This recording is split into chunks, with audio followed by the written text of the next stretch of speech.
사람의 얼굴은 하나의 풍경이라는 말이 있습니다. 한 폭의 깊은 풍경화와 같다. 또한 사람의 얼굴은 한 권의 책이라고도 합니다. 사람의 얼굴은 결코 거짓말을 하지 않는다. 뻔뻔하고 낯이 두꺼운 사람들은 시치미를 뚝대고 거짓을 일삼지만 이 자리에 모인 지극히 선량하고 정상적인 사람들의 얼굴은 거짓말을 하지 않습니다. 부끄러운 일 앞에서 우리는 흔히 얼굴을 붉힙니다. 창피한 일을 당했을 때 쥐구멍이라도 숨고 싶은 이유는 얼굴이 있기 때문입니다. 얼굴이 없다면, 얼굴을 지니지 않았다면 누가 뭐라 하든 조금도 거리낄 것이 없습니다. 얼굴은 양심이나 속생각과 같은 내면 세계를 그대로 드러낸다고 합니다. 그것은 속일 수가 없습니다. 기쁨에 넘칠 때는 밝은 얼굴과 미소로 속을 드러납니다. 어지러울 때, 슬플 때, 외롭고 괴로울 때는 우수에 젖은 얼굴로 내면 세계를 노출시킵니다. 어떤 의미에서 사람은 가장 소중하게 감추어야 할 얼굴을 만인 앞에 공개하고 다닌다고 할 수 있습니다. 진짜 얼굴, 자기 내면을 그대로 드러내고 다닌다는 것은 어떤 의미에서는 굉장히 큰 모험일 수 있습니다. 나는 이런 속을 지니고 있다고 말하는 것과 같습니다.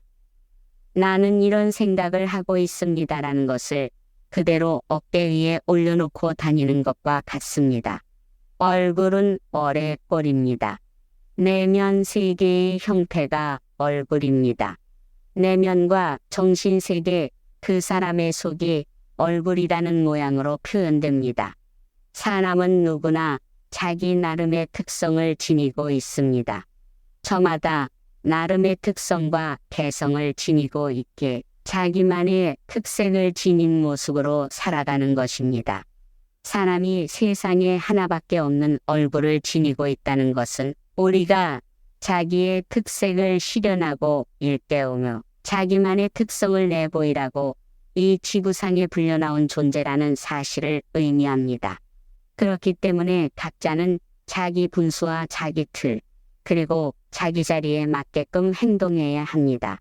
그렇지 않고 남의 자리를 탐내거나 남의 모습을 띠려 한다면 이것도 저것도 아닌 시체말로 죽도 밥도 아닌 상황에 처하게 됩니다.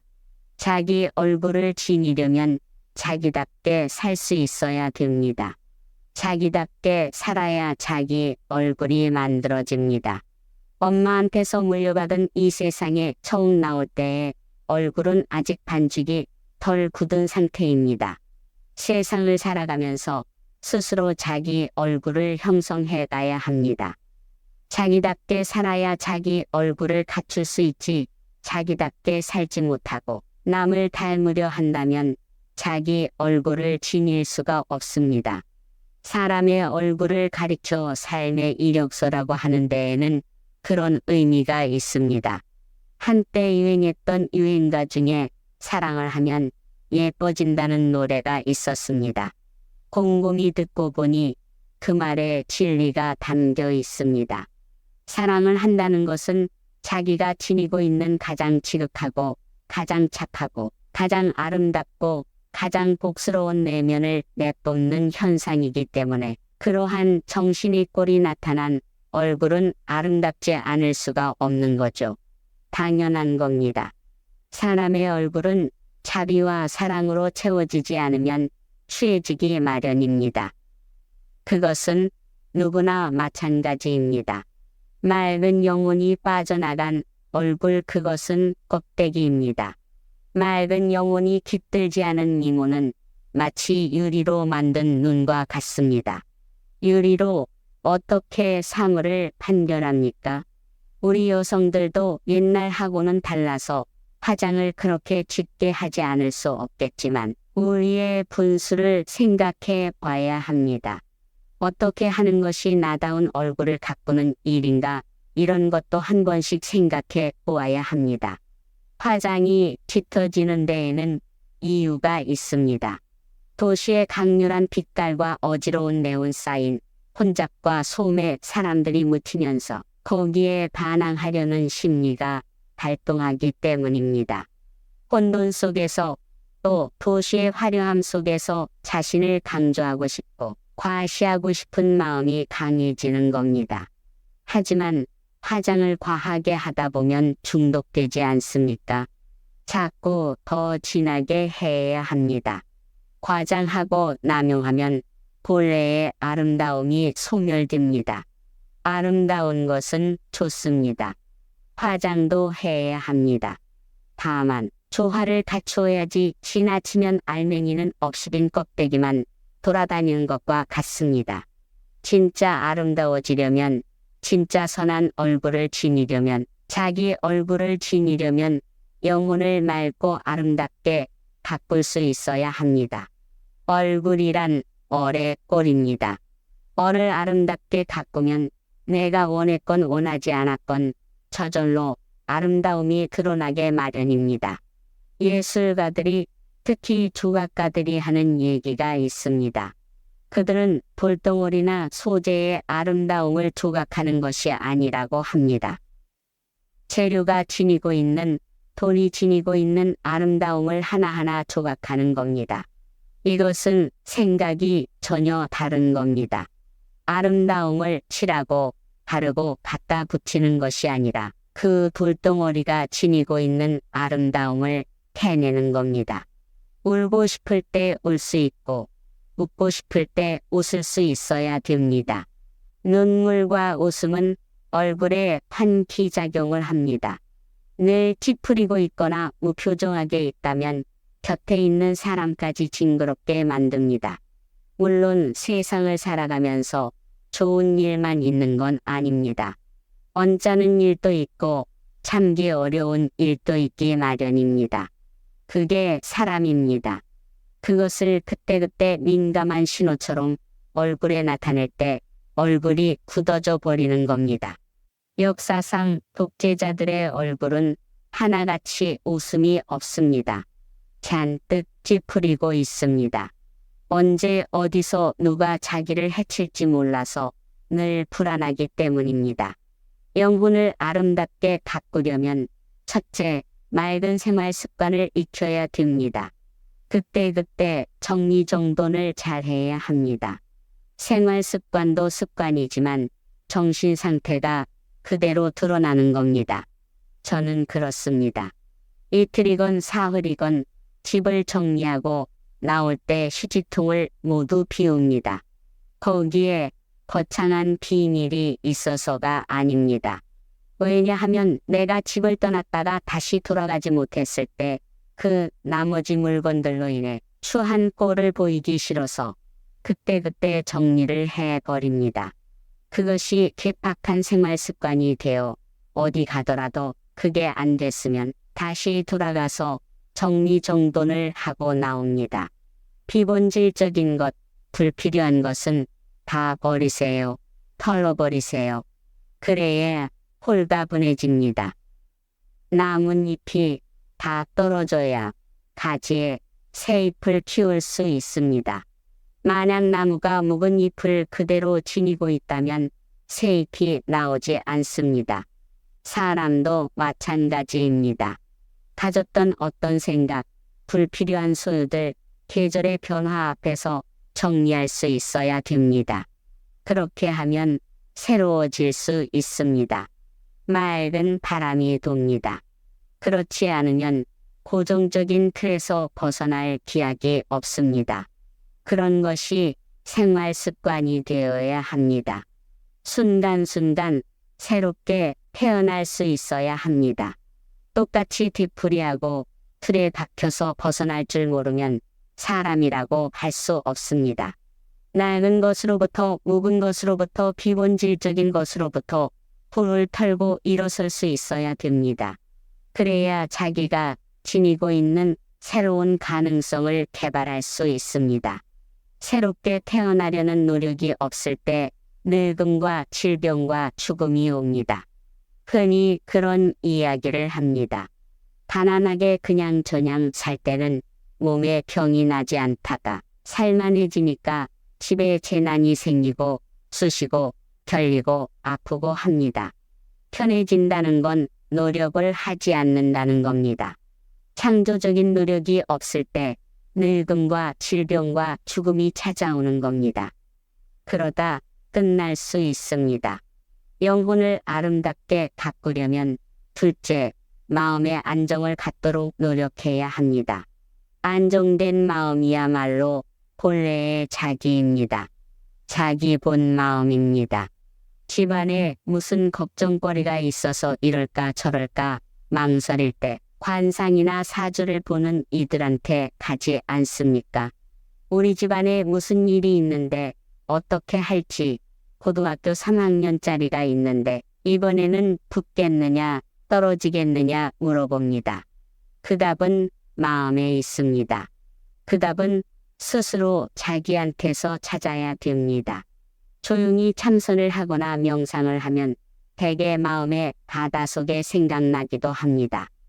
내가 해야 할 일은 마음이 먹힐 것이고 내가 해서는 안 될 일이라면 마음이 먹히지 않을 겁니다. 그게 가장 정확한 겁니다. 안정적인 마음을 지니려면 될 수 있는 한 적게 보아야 합니다. 많은 것을 보게 되면 마음의 안정을 찾을 수 없습니다. 안 보는 것도 있어야 되고 안 볼 수 있어야 됩니다. 적게 봐야 마음이 덜 물들고 덜 흩어집니다. 그리고 적게 말해야 합니다. 절에 다니는 신도들도 마찬가지입니다. 절에 좀 다녀서 신도들끼리 알만하고 친할만하면 도마위에 올려서 이리 의리하고 저리 의리하고 지지고 복고합니다. 할 수 있는 한 적게 말해야 합니다. 한마디로 충분할 때는 두 마디가 필요 없습니다. 또한 남의 허물을 보는 버릇들을 고쳐야 됩니다. 절에 다니고 교회 다니면서 남이 갖지 않은 신앙을 가졌다면 말하는 습관부터 고쳐야 합니다. 그래야 자기 영혼을 맑게 할 수 있습니다. 그래야 자기 얼굴을 지닐 수 있는 겁니다. 또한 가능한 적게 들어야 합니다. 바깥 소리를 적게 들어야 자기 안에서 울려나오는 소리를 감지할 수 있습니다. 그리고 적게 다녀야 합니다. 시장 한 번 가서 좋다면 두 번 갈 필요가 없습니다. 그러면서 시간을 적절하게 자기 영혼을 가꾸고 맑게 하는데 쓸 수 있어야 합니다. 산다는 건 기약할 수 없습니다. 순간순간 꽃처럼 새롭게 피어나는 습관을 들여야 합니다. 어떤 일이 자기 자신에게 독이 되고 가정에도 독이 되며 사회에 독이 되는 일이라면 순수하게 집중하고 몰입해야 합니다. 염불이나 참선만이 아닙니다. 청소든 빨래든 어떤 살림살이든 아무 생각 없이 무심히 순수하게 집중하는 노력을 해야 합니다. 이게 정진입니다. 그런 일을 통해서 맑고 새롭게 자기 얼굴이 탄생하는 겁니다. 순수하게 몰입하는 일을 통해서 마음이 안정됩니다. 마음이 안정되어야 하는 일마다 온전해집니다. 마음이 불안정하면 하는 일마다 불안정한 결과를 초래합니다. 영혼을 맑게 가꾸려면 셋째, 어리석지 말아야 합니다. 그래야 지혜로운 얼굴이 드러납니다. 책 읽는 습관을 들여야 합니다. 아이들한테 공부하라고 몇 마디 하는 것보다 엄마가 책 읽고 있는 모습을 보이는 것이 훨씬 설득력을 지닙니다. 누구한테 보이기 위해서가 아니라 내 삶의 질과 밀도를 높이기 위해서 책을 읽어야 합니다.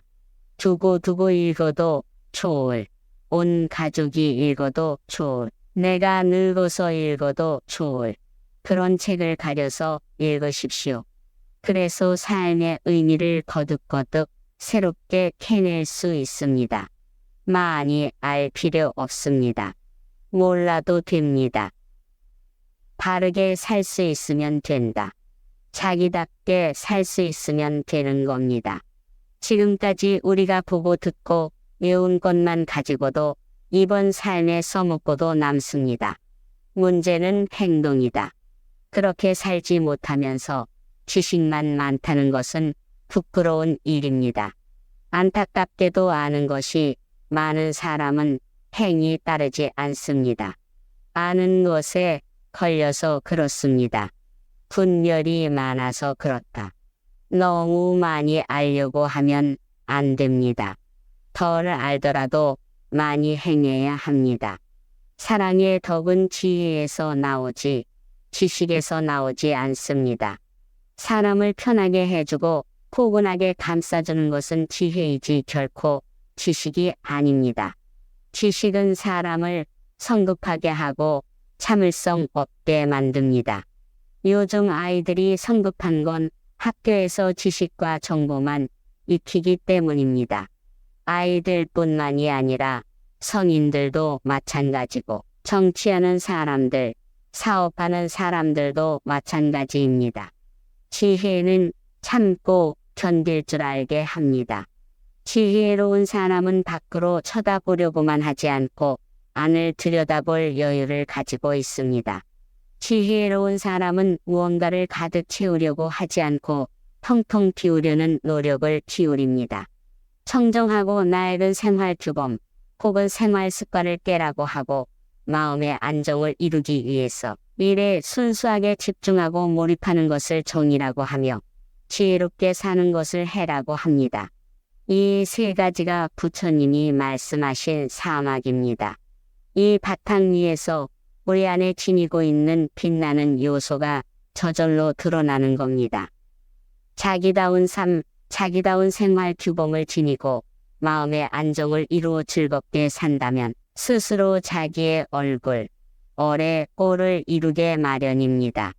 자기답게 살지 못해서 생활 규범이 없어서 마음의 안정을 이루지 못한 채 늘 흐트러지기 때문에 자기가 지니고 있는 무한한 잠재력과 지혜를 일깨우지 못하고 늘 허둥지둥 살기 때문에 아름다운 얼굴이 굳어있지 않습니다.